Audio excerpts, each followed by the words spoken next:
Q services, Q washers at eBay and YouTube. And what I've simply got here is a Honda GX200 with an RS99 gearbox and a W154 pump.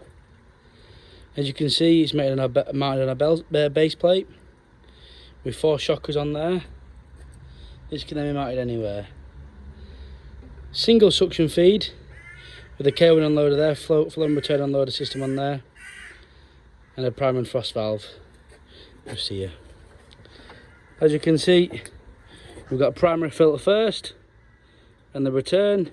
You then got your secondary filter, single inlet, and return back down to tank. I said this system here can be mounted anywhere. And back to trucks, wagons. We've done a couple of leave some wagons. I say done 150 bar at 14 litres. Thank you very much. Q services, Q washers at eBay and YouTube. Thank you.